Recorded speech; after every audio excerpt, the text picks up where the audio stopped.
우리 사랑하는 반석의 가족들, 하나님이 기뻐하시는 예배 자리 가운데 부르셔서 오늘 이 예배 속에 우리에게 창조의 빛, 생명의 빛, 그리스도의 빛이 임하게 하셔서 우리 안에 모든 흑암과 사단의 망대들이 무너지고 여호와 하나님이 나의 망대가 되시며 오직 예수 그리스도가 나의 절대 망대가 되어지는 성령 충만한 응답의 시간으로 역사하여 주옵소서.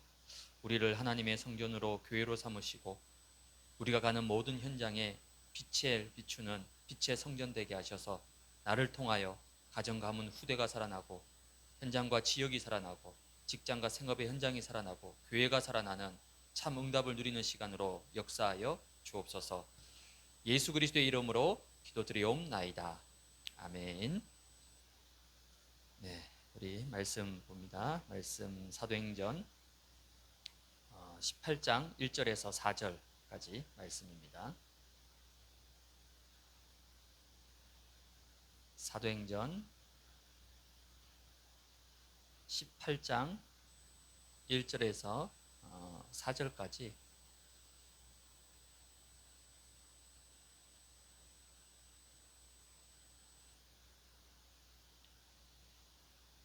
사도행전 18장 1절에서 4절까지 우리 같이 한 목소리로 합독해서 우리 1절부터 4절까지 같이 합독하겠습니다. 그 후에 바울이 에덴을 떠나 고린도에 이르러 아굴라라 하는 본도에서 난 유대인 한 사람을 만나니 글라우디오가 모든 유대인을 명하여 로마에서 떠나라 한 고로 그가 그 안에 브리스길라와 함께 이달리아로부터 새로 온지라. 바울이 그들에게 감해 생업이 같으므로 함께 살며 일을 하니 그 생업은 천막을 만드는 것이더라. 안식일마다 바울이 회당에서 강론하고 유대인과 헬라인을 권면하니라. 아멘.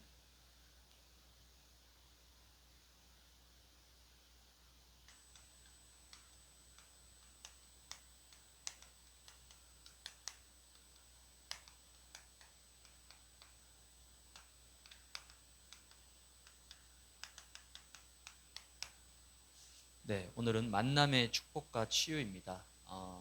이번 수요 예배는 우리가 다섯 기초를 가지고 조금 기본 메시지를 중심으로 이렇게 다시 조금 말씀을 확인하는 시간을 가지고 있습니다. 오늘은 이제 만남의 축복인데 내 인생의 최고의 만남의 축복이 뭘까요? 물론 여러 가지가 있을 겁니다. 근데 우리 인생의 최고의 만남의 축복은 바로 그리스도를 만난 겁니다. 그리스도와의 만남을 통해서 하나님이 저와 여러분에게 구원이라고 하는 엄청난 축복을 주신 거예요. 이건 하나님의 선물입니다. 혈과 육이 아니에요. 내 의도 열심도 아닙니다. 하나님의 일방적인 은혜로 이 구원이라는 그리스도와의 만남을 통해 주신 거예요. 구원이 뭐냐면 신분이 바뀌는 거예요.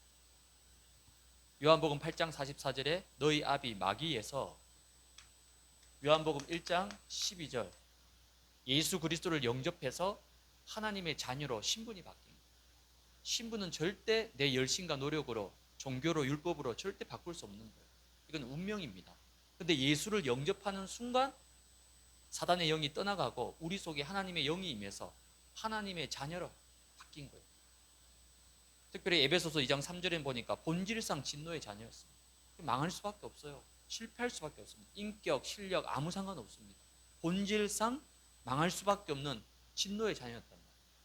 여기서 하나님이 기적적으로 나를 하나님의 자녀로 삼아주신 겁니다. 하나님 자녀 정도가 아니라 이번 주일 강단이죠. 고린도서 3장 16절에는 뭐라고 합니까? 너희가 하나님의 성전이다.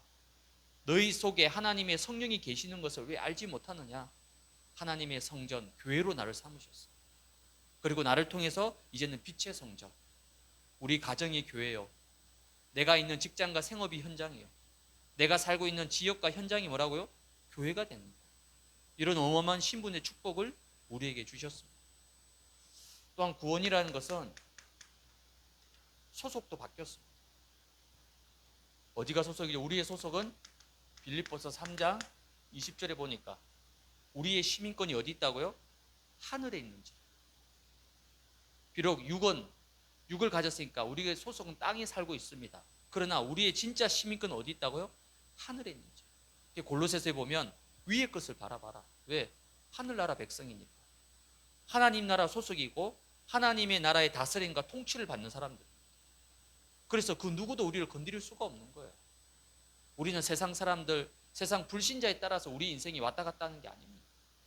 우리 인생에 하나님 나라에 속해 있는 사람. 우리 가정은요, 하나님 나라의 다스림과 통치를 받는 거예요. 아무리 사단과 흑암이 역사에도 영향은 미치지만은 절대 좌지우지할 수 없습니다. 왜? 우리는 하나님 나라에 속한 사람들이에요. 소속이 바뀐 겁니다. 그리고 배경도 바뀌었습니다. 우리의 배경이 어디입니까? 에베소서 2장 6절에 보니까 또 함께 일으키사 그리스도 예수 안에서 함께 하늘에 앉히신다. 우리를 하늘에 앉히신다는 거죠. 즉 하나님 나라 보좌에 우리를 앉히시는, 즉 우리의 배경이 뭐라고요? 보좌입니다. 보좌가 우리의 배경이에요. 저 어마어마한 하늘나라 천국의 그 보좌가 우리의 배경이 된다. 하늘나라의 보좌가 내 안에 임해 있는 거예요. 이런 어마어마한 축복을 우리에게 배경으로 주신 거예요. 그리고 구원이라는 것은 주인도 바뀌는 거예요.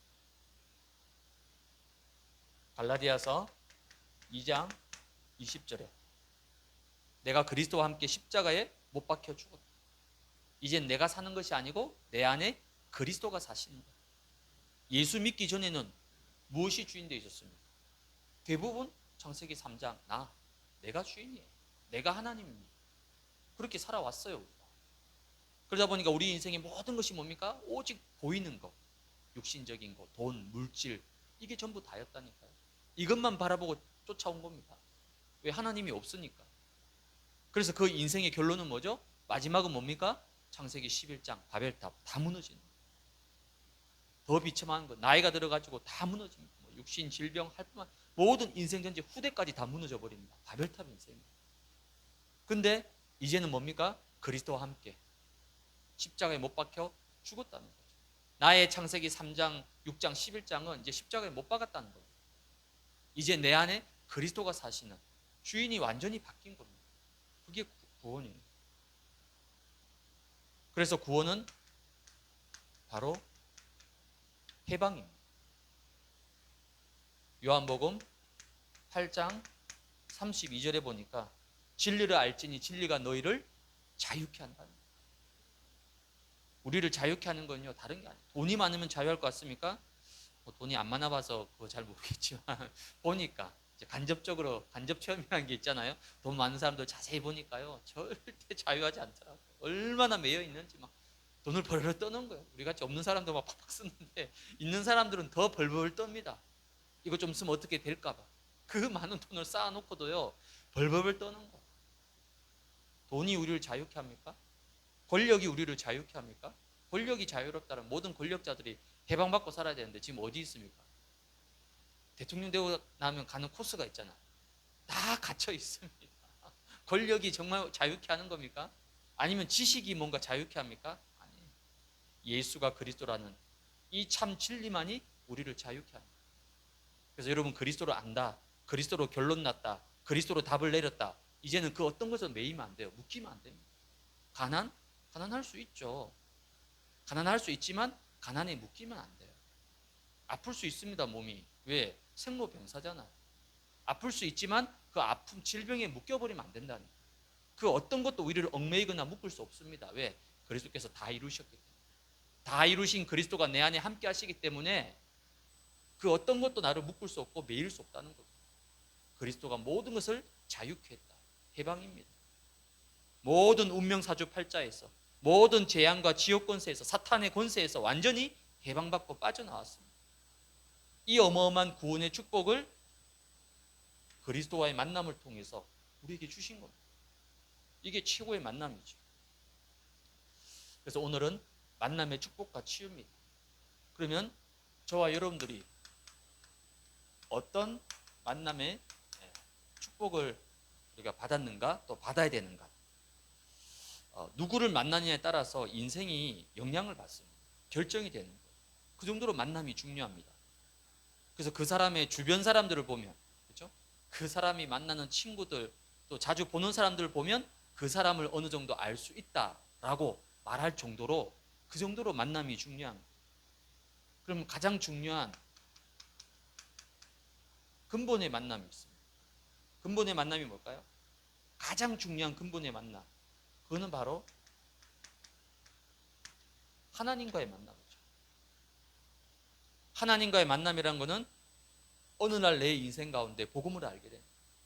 그리스도를 깨닫게 됐습니다. 구원을 받았어요. 이게 바로 뭡니까? 하나님과의 만남.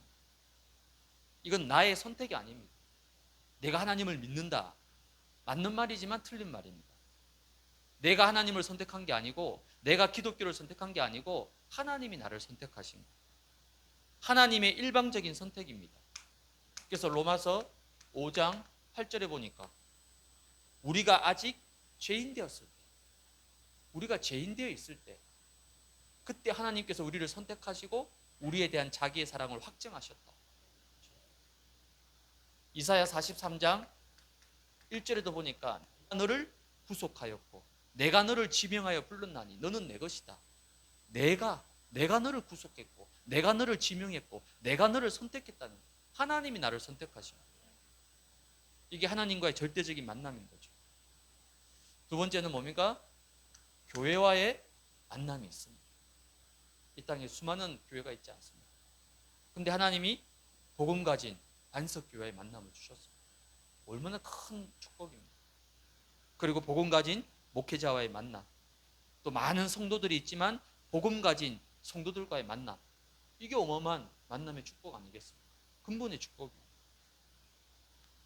그리고 세 번째는 세상에서 주신 또 만남의 축복이 있죠. 부모님과의 만남. 이건 내 선택이 아니에요. 난 저 부모님 밑에서 태어나고 싶어. 그런 사람은 아무도 없어요. 그렇죠? 태어나고 보니까 그 부모님, 그 가정에 태어난 거예요. 그건 하나님 절대 주권입니다. 부모님과의 만남, 스승과의 만남, 친구들과의 만남, 이것 또한 세상에서 하나님이 주시는 근본의 만남의 축복들입니다. 이 근본의 축복 속에서 우리가 꼭 붙잡아야 될 게 뭐냐면요, 하나님이 나를 복의 근원으로 삼으셨다는 거예요. 즉 이게 뭐냐면 바로 나의 정체성이라는 겁니다. 복의 근원. 창세기 12장 2절에 하나님 아브라함을 딱 불러서 뭐라고 얘기합니까? 너는 복이 될지어다. 아브라함은 복이 될 수 있는 존재가 아니잖아요. 불신자 가문에 태어나서 우상 숭배하는 집안에, 우상 숭배하는 동네에서 평생 우상 섬기며 살았습니다. 그런 아브라함의 인생이 뭐가 복입니까? 근데 하나님은 아브라함을 무조건 선택하신 거예요. 예수를 3대째 4대째 믿고 부모님이 거의 다 장로님이고 친척들이 선교사고 목사고, 그러면 이해가 되잖아요. 아브라함은 완전 반대입니다. 생 불신자예요. 그런 아브라함을 하나님이 선택하셔가지고 너는 복이다, 복이 될 것이다, 복의 근원이라고 부르십니다. 에베소서 5장 8절에는 보니까 아예 우리를 보고 뭐라 하냐면요, 너희는 빛의 자녀다. 마태복음 5장 14절에도 너희는 세상의 빛이다. 그리고 베드로전서 2장 9절에 보니까 왕 같은 제사장이다. 어마어마한 축복, 바로 내가 복의 근원이라는 거예요. 그래서 우리가 보통 만남 그러면 여러분 주로 어떻게 합니까? 만남 그러면 상대방에 대해서 집중하죠. 내가 만나는 이 사람이 어떤 사람이고 어떤 존재고 어떤 실력, 어떤 능력, 뭐 하여튼 상대방에 대해서 굉장히 집중합니다. 근데 더 중요한 건 뭐냐면요, 내가 누구인가가 더 중요해요. 내가 어떤 존재이고 내가 어떤 사람이냐에 따라서 만남이 달라진다. 아무리 이상한 사람을 만나더라도 내가 축복의 사람이고 언약의 사람이고 복의 근원이라면 그 어떤 사람을 만나도 상관이 없어요. 왜? 내가 복의 근원이니까, 내가 복 덩어리니까. 근데 이 축복을 모르면요, 자꾸만 화살을 상대방에 돌립니다. 아, 이 사람이 이렇고 저 사람이 저렇고. 아닙니다. 내가 바로 뭐라고요? 복의 근원. 내가 뭐라고요? 빛의 자녀. 내가 뭐라고요? 왕 같은 제사장.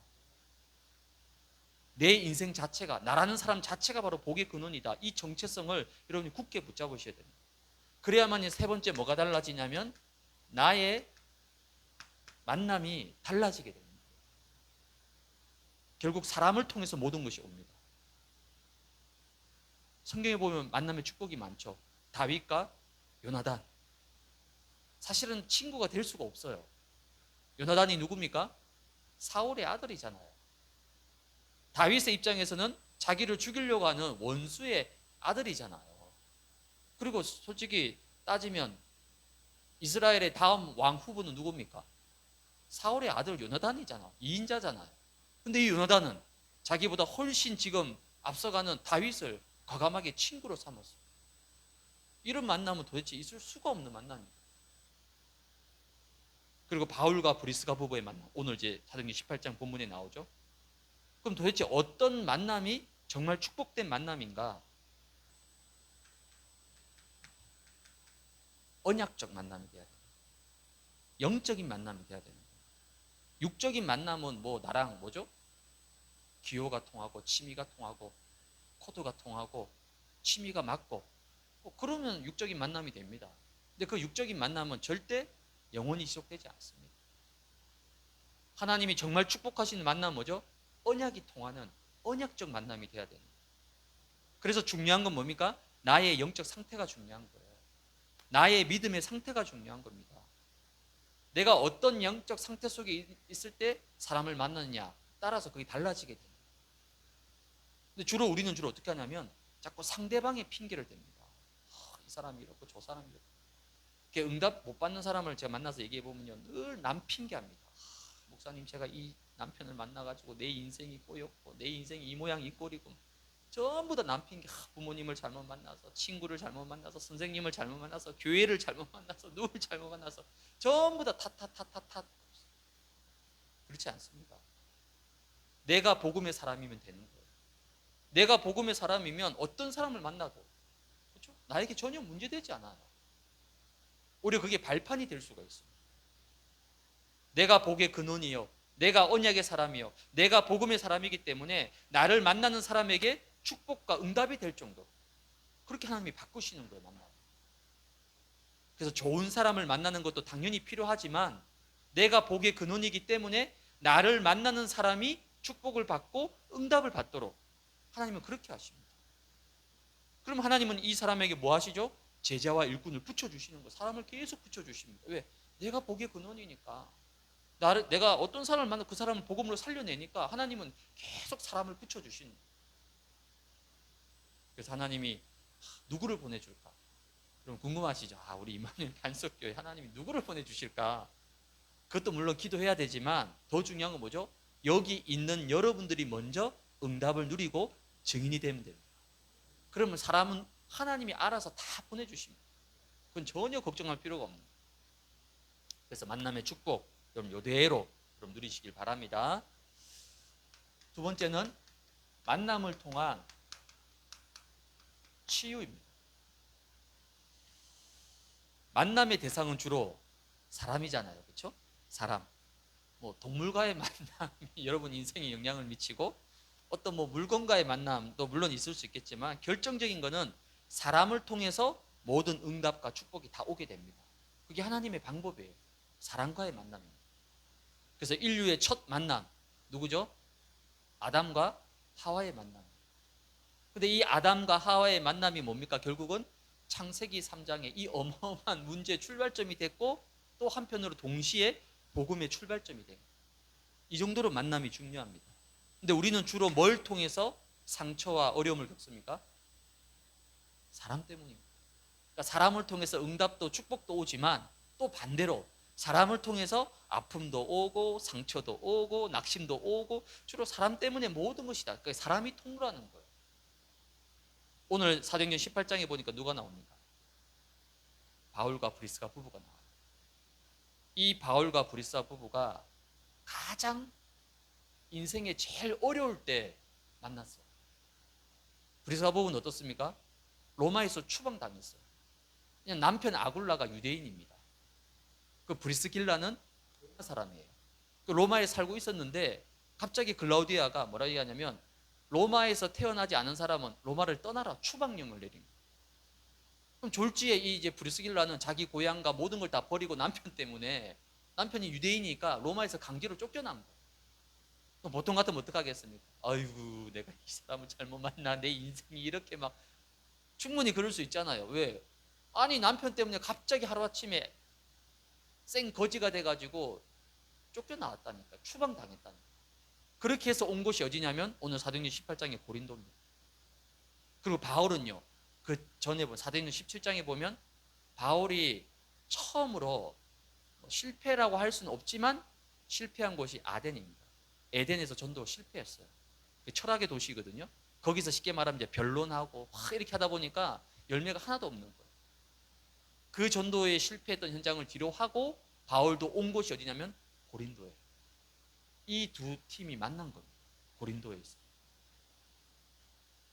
근데 하나님은 이 사도행전 18장에 바울과 브리스가 부부의 만남을 인생 최고의 만남으로 축복하십니다. 그게 만남을 통한 치유입니다. 그래서 만남은 결국 사람입니다. 사람이 중요해요. 여러분 혹시 우리 어른 세대는 잘 알 겁니다. 신창원 아시죠?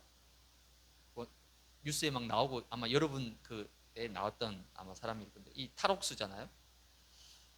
깜빵에 그 화장실에 쇠창살을 절단하고 교도소를 탈출했어요. 지금 같으면 있을 수도 없는 일인데 그때는 그게 가능했나 봅니다. 그 2년 동안 막 전국을 돌아다녔는데 잡지를 못합니다. 그러다가 드디어 2년 만에 이 신창원이가 이제 금거가 됐습니다. 그런 다음에 이 사람이 감옥에서 자서전을 썼어요. 한 900일 동안 이제 도망 다녔던 일들을 자서전을 썼는데 거기 보면요, 어릴 때 엄마가 죽었어요. 어릴 때 이 신창원이가 아주 어릴 때. 그러면서 아버지 밑에서 자랐는데 이 아버지가 굉장히 엄격한 사람. 너무 엄격해가지고 이 신창원이가 혼나고 야단맞고 굉장히 불우한 어린 시절을 보낸 겁니다. 근데 그 책에 보면요, 왜 강도, 살인, 탈옥수가 됐는가 그 하나 계기가 있습니다. 초등학교 5학년 때 너무 가난해가지고, 그렇죠? 어머니 일찍 잃었죠. 아버지 혼자니까 얼마나 가난하겠습니까? 가난해가지고 그때 이제 국민학교죠. 육성회비를 못 냈어요. 저도 초등학교 때 육성회비 냈거든요. 그 육성회비를 못 낸 거예요. 그 선생님이 부른 거예요. 이름 불러가지고 너 나와. 그래가지고요, 나오자마자 머리를 쥐박으면서요 욕을 한 거예요. 이 새끼야. 응? 돈 안 가져왔는데 왜 학교 오냐고. 빨리 꺼지라고. 집에 가라고. 이때 그 책에 보면요, 자기 마음속에 그때 악마가 생겼다고. 그때 만약에 선생님이 그래 그럴 수 있지. 얼마나 힘들면 그렇겠냐. 이렇게 위로하고 용기를 줬다라면 과연 이 신창원의 인생이 이렇게 됐을까요? 그만큼 이게 중요한 거예요. 만남. 누구를 만나느냐에 따라서 이 부분이 달라지게 되는 거예요. 그래서 우리가 만남을 통한 치유 뭘 해야 되냐면요, 생각 치유. 갈등과 분쟁은 결국 어디서 나올까요? 서로 자꾸 부딪히고 싸우고 뭔가 마음이 틀어지고 어디서 나오죠? 결국은 자기 기준이에요. 자기 기준. 자기 주장이에요. 즉 창세기 3장의 나중심입니다. 다 자기 주장만 하고 다 자기 기준만 내세우니까 부딪힐 수밖에 없죠. 갈등이 일어날 수밖에 없는 거예요. 그러니까 내 안에 있는 이 고정관념, 편견, 이 생각을 조금만 바꾸면 돼요. 조금만 내려놓으면 됩니다. 그래서 왜 이 사람을 하나님이 만나게 하셨을까? 이걸 한 번만 생각해 보시면 돼요. 내 기준에서 말고, 내 입장에서 말고, 내 관점에서 말고 하나님의 기준에서, 하나님의 말씀 속에서 왜 이 사람을 만나게 하셨을까? 왜 이 사람을 보게 하셨을까? 사람들은 주로 어떻게 하죠? 이익을 보려고. 자기 욕심, 동기 때문에 사람을 이용하잖아요. 그래서 주로 상처받습니다. 사람. 왜 상처받죠? 뭔가 얻어내려고 하는 거예요. 그래서 이 세상에는 두 종류의 사람밖에 없습니다. 하나는 뭐냐면 내가 정말 기도해 줘야 될 사람. 또 하나는 뭘까요? 나로 하여금 기도하게끔 만드는 사람이 있어요. 두 가지 종류밖에 없습니다. 근데 제가 경험상 주로 나로 하여금 기도하게끔 만드는 사람들이 굉장히 많더라고요. 기도 안 하면 안 될 만큼 이게 하나님의 방법이신 것 같아요. 뭐 하려고요? 나를 치유하시려고. 실은 나를 힘들게 만드는 사람, 나를 어렵게 만드는 사람 있을 수 있거든요. 하나님은 이런 사람을 통해서 뭐 하냐? 제일 먼저 나를 치유하시는. 저 사람이 왜 저래? 아니 저 인간은 왜 저래?가 아니라 하나님은 나를 치유하시려고. 나에 대한 계획이 더 크다는 겁니다. 요셉과 형들을 보세요. 만약에 요셉과 그 배달한 형들이 너무 막 사이좋게 너무 잘 지냈다. 요셉이 애굽에 갔겠습니까? 그 아버지 품에서 형들하고 잘 지내면서 그냥 콩짝콩짝 잘 지냈겠죠. 그러면 세계복음화, 237복음화는 전혀 할 수 없는 거예요. 하나님이 굳이 형들을 악역으로 사용해가지고 요셉을 들쑤신 거예요. 치유하신 거죠. 보디발의 아내도 보죠. 만약 요셉이 보디발 집에 가서 그 아내한테 사랑을 받고 잘 섬기고 이렇게 막 좋은 관계가 됐다. 평생 가정총무해야 됩니다. 요셉은 그런 신분이 아니잖아요. 그래서 여러분들이 사람을 통해서 뭐 하는 거죠? 하나님의 음성을 들어요. 분명히 아닌 말이고 틀린 말인 것 같은데도 하나님이 그 말을 듣게 하신 이유가 있다니까. 그걸 생각해 봐야 되는 거예요. 그러려면 뭐 해야 됩니까? 내 생각을 내려놔야 돼요. 내 기준을 내려놔야 돼요. 나라고 하는 이 창세기 3장의 틀을 내려놓지 않으면 계속 부딪힐 수밖에 없는 거예요. 심지어 다윗은 어떻게 했습니까? 저 시므이가 과연 왕하고 상대가 됩니까, 여러분? 근데 시므이가 다윗을 향해서 저주를 퍼붓잖아요. 근데 다윗이 그때 옆에 있는 충신이 가서 단칼에 베어버리겠다니까. 다윗이 뭐라고 합니까? 그렇게 하지 말라고. 왜? 하나님이 하게 하신 거 아니냐. 하나님이 허락하신 거 아니냐. 저 같으면요, 그래, 당장 가서 목을 베라고 할 텐데 다윗은 그렇게 할 필요 없다. 하나님이 하시는 소리가 아니냐. 이만큼 다윗은요, 큰 사람이에요. 여러분이 조금만 내 생각, 내 기준, 내 관점, 내 주장 내려놓으면 많은 부분을 살릴 수가 있어요. 두 번째 만남의 치유는 관점 치유입니다. 관점이라는 것은 눈을 얘기하는 거죠. 눈. 사람 보는 눈, 만남을 보는 눈. 사람을 도대체 어떤 눈으로 봐야 되겠습니까? 여러분 가족, 그러니까 아예 생판 모르는 사람은 뭐 볼 수 있는데 가까운 사람일수록 참 이 보는 눈이 어렵습니다.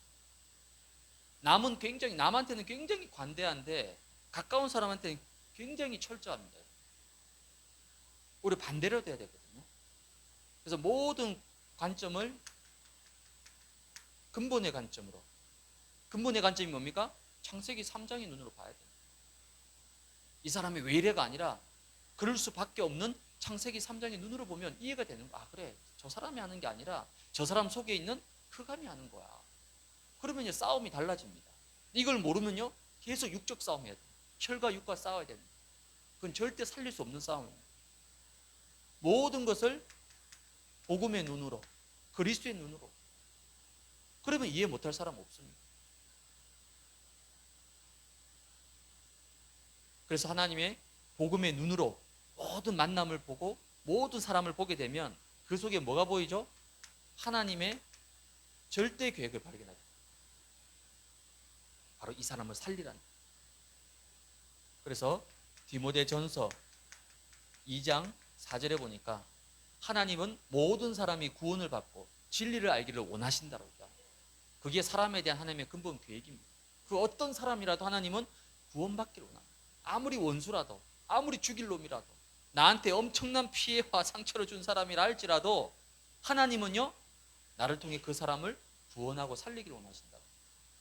이런 눈으로, 이게 복음의 눈으로 가능하지. 만약에 내 상식과 내 기준으로 보면요, 죽일 놈, 나쁠 놈, 평생 욕해야 될 놈, 그렇게밖에 되지 않는 거예요. 모든 사람, 모든 만남을 복음의 눈으로 봅시다. 그러면 여러분이 만남을 통해서 뭐 할 수 있냐면요, 이제 살리는 자가 될 수 있습니다. 살리는 자. 살리는 자가 된다는 말은 무슨 말입니까? 모든 사람을 수용해야 돼요. 근데 이게 참 어려워요. 그렇죠? 수용한다는 게 굉장히 어렵습니다. 무조건 우리는 틀렸다고 생각해요. 틀린 게 아니라 뭐죠? 좀 다른 거예요. 좀 특별한 겁니다. 하나님이 이 사람 좀 특별하게 만드셨어요. 근데 하나님의 그 특별함을 우린 나하고 안 맞으니까 틀렸다라고 정죄해버리는 거예요. 이게 수용을 못하는 거예요. 다윗은 그 어떤 사람도 수용해버렸어요. 요셉 수용했습니다. 총리가 돼서 지금 형들이 무릎을 꿇었습니다. 완전 복수의 기회가 왔잖아요. 말 한마디면 다 목을 날릴 수 있는 자리입니다. 근데 요셉이 뭐라고 얘기합니까? 형들이 나를 판 게 아니다. 하나님이 생명을 구원하시려고 당신들보다 나를 먼저 앞서 보내셨다. 형들을 수용해버려요. 형들을 품어버린 거예요. 그게 요셉의 그릇이에요. 다윗도 마찬가지입니다. 장남이 반란을 일으켰잖아요. 남도 아니고 자기 핏줄이 아버지를 죽이고 왕이 되겠다고. 다윗이 붙으면요 100번 이깁니다. 근데 다윗이 안 싸웠어요. 도망쳤습니다. 피했습니다. 왜요? 살리려고. 사울을 죽일 수 있는 기회가 몇 번이나 있었잖아요. 동굴에서도. 그래서 어떻게 합니까? 안 죽이고 옷자락만 살짝 베고 나옵니다. 죽일 수 있는데 그럼 얼마나 편하게 살 수 있습니까? 근데 손대지 않습니다. 왜? 하나님이 세운 왕이기 때문에. 수용해버립니다. 원수도, 나와 반대되는 사람도, 나를 대적하는 사람도, 나랑 부딪히는 사람도 복음으로 수용해버립니다. 그게 여러분 살리는 길입니다. 상대방도 살고 나도 사는 길입니다. 이게 수용이에요. 근데 이거는 내 인격으로 할 수 없는 거예요. 아니 내 인격으로 내 수준으로 어떻게 원수를 수용합니까? 나를 상처 준 사람을 어떻게 수용합니까? 그건 내 힘으로 내 인격으로 안 되는 거예요. 오직 복음의 능력, 오직 그리스도의 능력으로 가능한 거예요. 수용만 해서는 안 됩니다. 여러분 수용만 하면 어떻게 되죠? 나중에 병 납니다. 병. 속에서 골마 썩어져요. 수용만 하면. 우리는 수용만 하는 게 아니라 뭐합니까? 초월해버려요. 초월해야 돼. 그래. 내가 이 사람을 뭐 맞다 틀리다 그거 할 필요 없다는 거. 그건 하나님이 하시니 하나님께 맡겨버려야 된다는 거예요. 근데 하나님께 안 맡기고요. 고이고이 접어가지고 주머니 탁 넣어놨다가 언젠간 내가 이거 꺼내가지고 그러면요 그 사람 속이요 다 병듭니다. 시커멓게 골마 터집니다. 초월. 하나님 절대 주권. 하나님이 하실 것이다. 나는 내 응답과 축복을 향해서 나가는 겁니다. 모든 걸 초월하는 거예요. 그리고 답을 줘야 돼요. 이게 사람 살리는 거예요. 제가 예전에 가끔씩 이렇게 이제 연애 특강 청년들 그런 부탁이 들어오면 항상 하는 얘기가 있어요. 우리 요즘은 이제 노처녀 노총각이 많잖아요. 33, 4살은 기본이잖아요. 이 노총각 노처녀들이 왜 결혼을 못하냐? 자꾸 좋은 사람만 만나려고 하는 거예요. 그래서 내가 좋은 사람 만나려고 하지 말고 네가 먼저 좋은 사람이 되라고 얘기해요. 네가 먼저 좋은 사람이 되면 좋은 사람을 만나게 된다.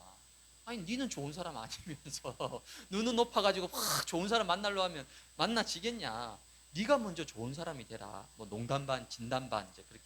즉 내가 응답의 사람이 되면 그럼 하나님이 모든 만남 축복을 다 열어주십니다. 답이란 말은요 사도행전 3장 6절에 보면 내게 있는 것으로 너에게 준다. 나사렛 예수 그리스도 이름으로 일어나 걸어라. 베드로가 가진 것 그거 주는 거거든요.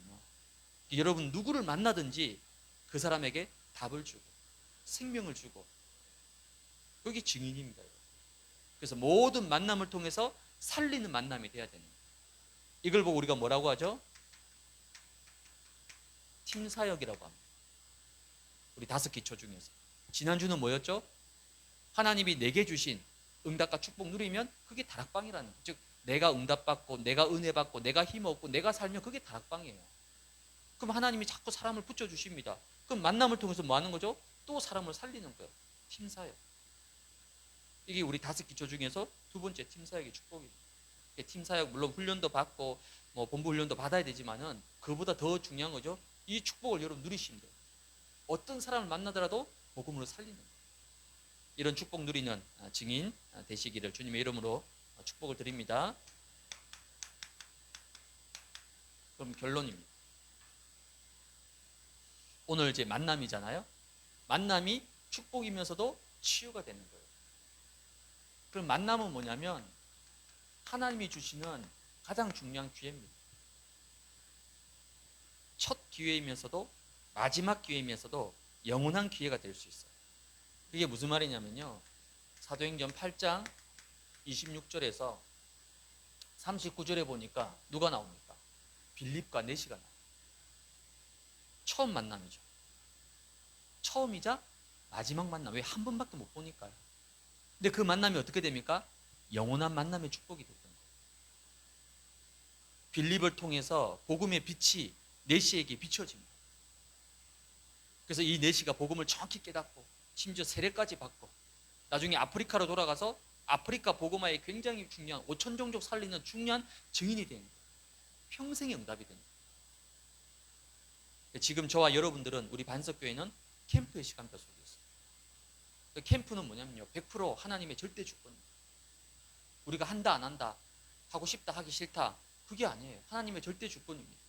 그러면서 캠프는 뭐죠? 특별 시간표라. 저는 이번 캠프를 생각하면 생각할수록 이건 진짜 하나님의 은혜와 하나님의 인도하십니다. 난 어떻게 하든 안 하려고 했거든요. 저를 생각하고 여러분을 생각했을 때 이건 안 하는 게 맞다 라고 생각했는데, 하나님이 어쨌든 꾸역꾸역 하도록. 그때 이제 지금 하나님이 진짜 우리를 인도하셨구나. 특별히 2025년도가 가기 전에, 이제 얼마 안 남았잖아요. 2달밖에 안 남았거든요. 2025년도가 가기 전에 이렇게 중요한 시간표를 주셨다는 거예요. 역시 하나님 우리를 끝까지 응답받게 만들려고 절대 우리를 손해보게 만들지 않는다는 거예요. 그러면서 우리 교회가 연약한 것 아시고, 그러면서도 너무 중요한 교회인 걸 아시고, 제 마음에 하나님이 박 목사야, 네가 너무 애쓰고 수고하고 있는 거 아는데 내가 이번에 캠프하면서 함께하면서 도와줄게. 또 우리 중직자들 너무 애쓰고 수고하시잖아. 내가 이번에 캠프하면서 너희들을 도와주고 함께할게. 그런 마음이 자꾸만 드는 거야. 그래서 이번 캠프의 시간표는 뭐냐면요, 내가 바로 주인공입니다. 내가 주인공이에요. 제가 주인공이 아니고, 또 뭐 캠프를 인도하는 강사 목사님이 주인공이 아니고, 이번 캠프의 주인공은 여러분들이라. 그래서 여러분이 구경꾼 되시면 안 돼요. 어떻게 하나, 하는구나. 그게 아니라 주인공이 되셔야 돼요. 주역이 되라는 겁니다. 왜? 하나님이 나를 위해서 하나님이 다 기획하시고 준비하시고 모든 걸 다 예비해 놓으십니다. 그게 캠프입니다. 여러분. 심지어 어느 정도로 착각하느냐? 하나님이 나를 위해서 이번에 캠프로 강선우회가 캠프하게 하시고, 나를 위해서 저 외부에서 목사님이 오고 사역자들이 와서 나를 도와주시려고 모든 걸 나를 위해서 준비하셨구나. 이 정도 착각하셔도 된다는 거예요. 그래서 캠프를 통해서 여러분, 오늘 뭐죠? 만남이잖아요. 만남의 축복을 누려야 됩니다. 어떤 만남의 축복입니까? 첫 번째는 빛과의 만남입니다. 내 인생 가운데 하나님이 주시는 창조의 빛, 생명의 빛, 그리스도의 빛, 재창조의 빛, 이 빛과의 만남입니다. 그걸 보고 우리가 인생 캠프라고 합니다. 이 엄청난 빛이 가장 먼저 나에게, 내 속에, 내 안에 비춰지고 임하는 거예요. 그게 인생 캠프입니다. 물론 우리가 저 불신 현장, 네피림 현장, 무속 현장, 학교 현장, 물론 기도하고 있습니다. 그렇죠? 근데 그보다 더 하나님이 원하시는 것은요, 내가 네 안에 빛을 비추기 원한다.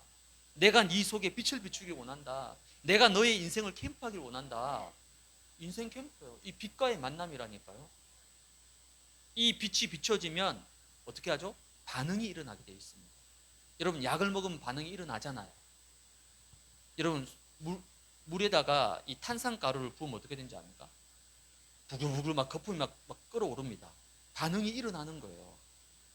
불신앙의 반응이든 믿음의 반응이든 어쨌든 뭔가 꿈틀거리는 건요, 정상입니다. 캠프 인도 좋습니다 이렇게 하는 것도 반응이고, 또 반대로 굳이 캠프 왜 해야 됩니까? 이것도 반응이에요. 반응이 있는 건 감사한 겁니다. 제일 무서운 건 뭐죠? 반응이 없어. 해도 그만, 안 해도 그만. 그게 제일 무서운 건데, 반응이 있다는 건 뭡니까? 뭔가 지금 빛이 들어갔다는 거예요. 빛이 들어가니까 뭔가 지금 일어나고 있는 거거든요. 사실 불신앙도 반응입니다, 여러분. 나 싫어. 이것도 반응이라니까요. 감사한 거. 왜? 그래도 빛이 비춰졌구나. 하나님이 하시는 거거든요. 그래서 인생 캠프가 뭡니까? 사도행전 9장 1절에서 15절에 보니까 바울의 인생 캠프입니다. 사도행전 9장 3절에 보니까 하늘로부터 빛이 그를 둘러 비치는지라. 이 바울이 다메섹에 예수 믿는 사람을 잡아 죽이러 가는 공문을 들고 한참 달려가다가 다메섹 도상 한가운데서 하늘로부터 엄청난 강한 빛이 내리쬐는 거예요. 앞을 보지 못할 만큼, 시력을 잃을 만큼 그 빛이 바울을 완전히 둘러 비췄다는 거예요. 뭡니까? 부활하신 그리스도를 만난 거예요. 빛을 통해서. 그 결과 어떻게 됩니까? 15절에 보니까 이 사람은 내 이름을 이방인과 임금들과 이스라엘 자손들에게 전하기 위하여 택한 나의 그릇이다. 바울의 인생을 180도 완전히 뒤집어 버리신 겁니다. 그게 인생 캠프예요. 물론 우리가 바울같이 막 이렇게 드라마틱한 일이 뭐 벌어지는 건 특별한 특별 은총이니까 자주 있는 건 아니지만 꼭 이렇지 않다 하더라도 하나님이 내 인생 가운데 빛을 비추어서 내 인생을 치유하고 회복시키시고 내 안에 있는 모든 잘못된 각인뿌리 체질, 내 안에 있는 모든 불신앙, 그것도 근원적인 불신앙, 우리 가정에 있는 모든 고질적인 문제들, 이 모든 걸 하나님 뭐 하신다고요? 빛을 비추어서 살리고 치유하신다는 거예요. 그게 내 인생 캠프입니다. 내 인생의 담에서 얼마나 감사합니다. 하나님은 이 응답 주기를 원하십니다. 이번 노예 캠프를 통해 여러분 빛과의 만남, 내 인생이 이 빛 가운데로 나아가는 최고의 인생 캠프 되기를 주님의 이름으로 축복을 드립니다. 두 번째 만남은 현장과의 만남입니다. 사실 여러분 현장 그러면 좀 그래도 아직까지 좀 부담되고 좀 두렵기도 하고 막막하기도 하고, 근데 그거는요 내 생각입니다. 내 틀이에요. 내 기준입니다. 하나님이 분명히 나를 위해서 준비해 놓으신 현장이 있습니다. 하나님이 준비하신 현장 어디입니까? 그게 바로 자기 캠프예요. 제일 중요한 현장은 어딜까요? 내가 있는 현장, 우리 가정, 우리 가문, 우리 후대, 내가 일하는 곳, 내가 살고 있는 지역, 사실 거기가 제일 중요한 현장입니다. 그럼 왜 이번에 우리가 내가 있는 곳하고 전혀 상관없이 무속의 현장, 랩런트 학교 현장, 이런 교회 주변, 그 사실 나하고 직접적 관계 있는 건 아니거든요. 그건 뭐냐면 한번 보라는 겁니다. 즉 현장을 보는 눈을 열어라는 거예요. 눈을 열어서 진짜 내가 봐야 될 현장은 어디입니까? 내가 있는 현장. 내가 있는 현장이 제일 중요하구나. 내가 지금까지 내 현장, 제일 가까운 현장 놔두고 다른 데를 막 다닌 거예요. 물론 우리가 해외 선교도 가고 다른 지역에 캠프 할 수 있습니다. 근데 그건 어쩌다 한 번 하는 거지. 매일 가서 할 수 있습니까? 못해요. 내가 매일 있는 곳은 내가 있는 현장입니다. 내가 있는 현장에 하나님은 최고의 계획을 가지고 있구나. 이 답만 내려도요 자기 캠프가 시작됩니다. 그래서 이번 캠프를 통해서 하나님이 나를 위해서 예비하시고 준비해 놓으신 그런 축복의 현장을 찾고 발견할 수 있는, 즉 나의 현장, 나의 전도를 찾으시면 되는 거예요. 그게 바로 현장과의 만남입니다. 세 번째 만남은요, 하나님이 준비하신 3현장, 세 가지 현장, 특별히 이제 어디죠? 저 네피림 현장, 그리고 중요한 우리 렘넌트 현장, 그리고 와 있는 다민족과 다문화 현장, 이 3현장의 치유, 이게 바로 교회 캠프입니다. 하나님이 이곳에 반석교회를 세우신 이유 분명히 있습니다. 그리고 나를 이 반석교회에 보내신 이유 분명히 있습니다. 이걸 여러분이 발견만 하고 언약만 잡고 기도만 하셔도 됩니다.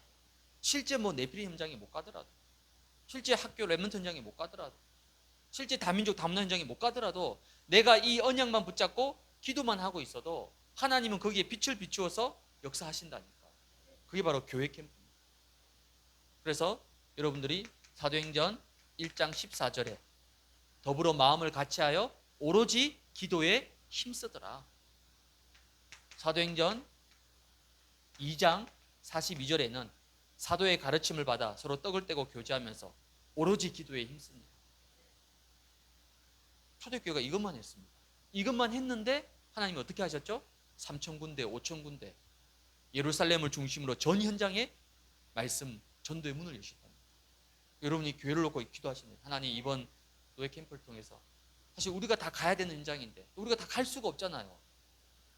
근데 하나님이 대신 외부에서 또 사람을 보내줘가지고 정말 우리가 살려야 될 현장들을 미리 한번 밟고 캠프하도록, 얼마나 큰 축복입니다.